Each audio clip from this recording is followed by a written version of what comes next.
Hey, what's up, everybody? This is attorney Dan Xwin here coming at you, and this is another episode of Trademark in Your Hood, where I explore trademark issues in your everyday life. And the last one I did about Vietnamese food and Vietnamese banh mi sandwiches, and today I'm going to talk about Mexican food.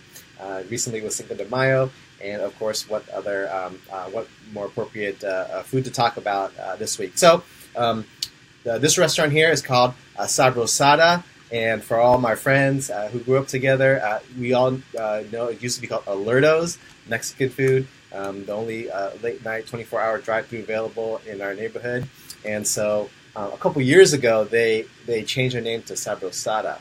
And I think it's, obviously I'm not fluent Spanish speaker, but I think it's based on the word sabrosa or sabrosa, which is kind of like tasty or delicious. And so they did change their name. And so they do have a couple of locations here, but they did change their name from Alerto's Mexican Food to Sabrosada. Now, even before that, though, there was another restaurant that opened up called Sabrosa. And this was on, I believe, Diners, Drive-Ins, and Dives. It's close to Disneyland, so they do get a lot of business. And I thought, well, wait a minute, this restaurant was around before Alerto's changed their name to Sabrosada, so what's the deal, right?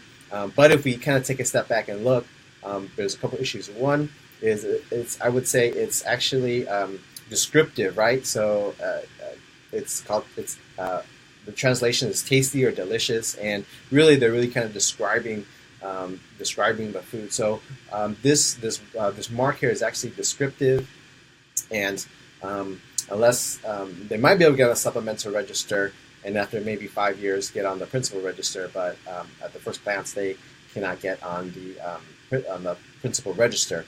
The other issue is that there's actually a bunch of other restaurants.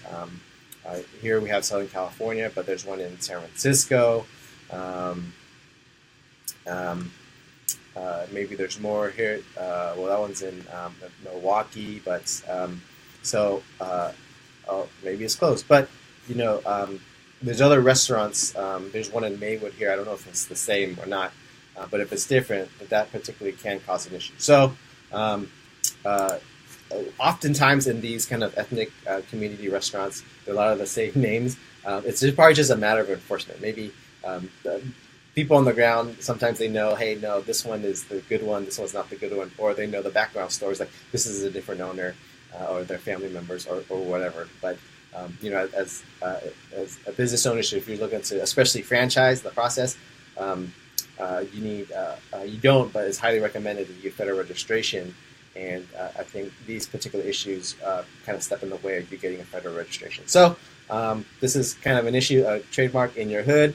Now I think I'm going to get some food from one of these restaurants because I'm pretty hungry, and I hope that's been helpful. And I'll talk to you later.